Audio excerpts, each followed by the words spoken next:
Jane, thank you so much for sharing your story with us. Can you tell us a little bit about yourself? Okay. My name is Jane Galloway Wadham. I was born at Waupoos Island in 1847. My father, William Wadham, was born in 1816 in Lincolnshire, England. My mother, Mary Eliza Grooms, was born in 1824 at Waupoos Island. The Grooms family was one of the first settler families at Waupoos Island.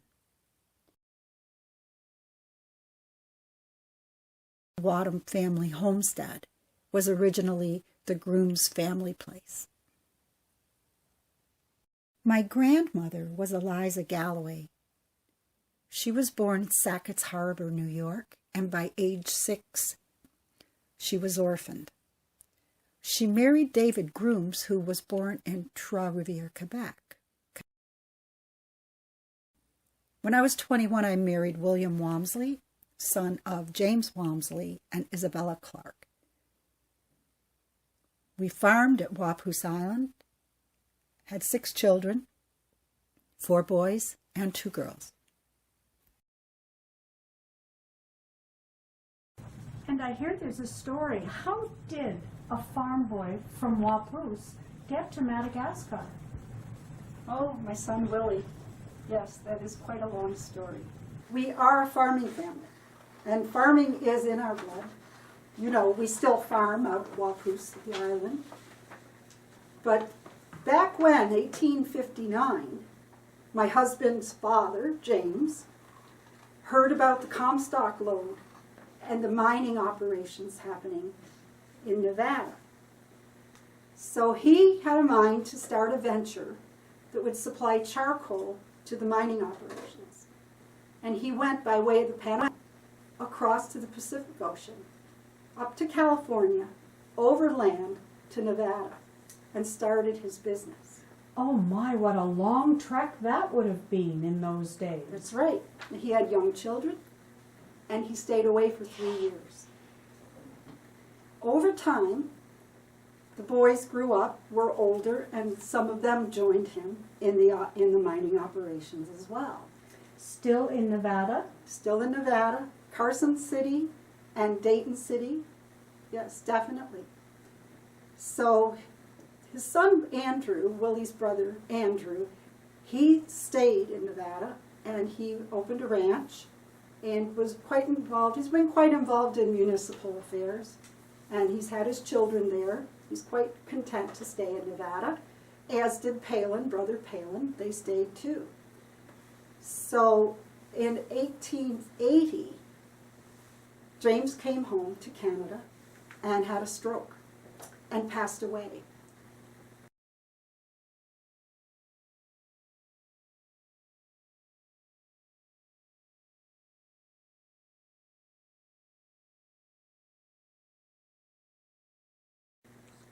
So at that point, he decided that we would assume the operations with the charcoal business, and we went to Nevada, and we stayed there for 3 years. So our boys had gotten a bit older then too, and as they were old enough, they were very interested in the mining operations.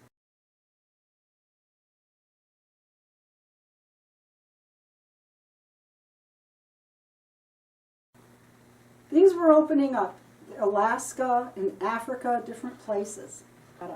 And so our 2 sons, George and William, were really interested in going out.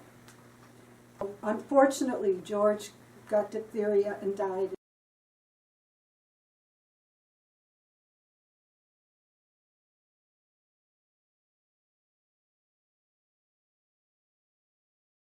But William decided he would go to South Africa. And he went to South Africa, and from there he went to Madagascar. We aren't sure if it was late June, early July, 1896 that he went there. But once he got to Madagascar, we never heard from him again. That must have been heartbreaking. It was very hard. This political situation there in Madagascar at the time the French were taking over, and there was a lot of rebellion with the natives, and knowing that they were no longer going to have control over their own resources. There were a lot of massacres, and the newspapers were just filled with stories like this. Missionaries being murdered, and not knowing where Willie was or what had happened to him. You hope for the best, but you're afraid of the worst. Wrote letters to anyone that we could think of, to the French consulates and the British consulates, to see if they had any information about our son, and we never had a reply for 2 years.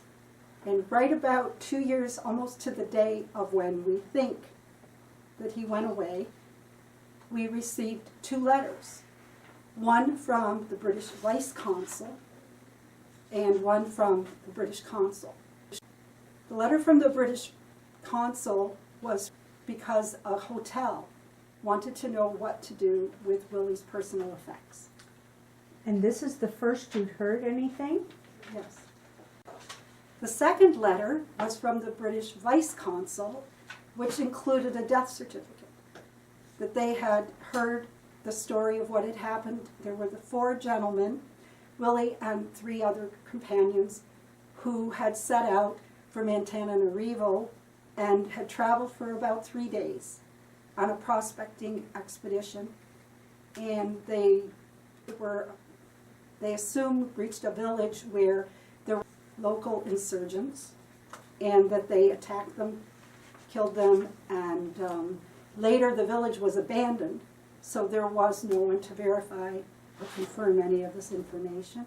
But that's what they put together that happened. So they sent the death certificate and estimated that he had passed away early July of 1896. And we received the information in June 1898.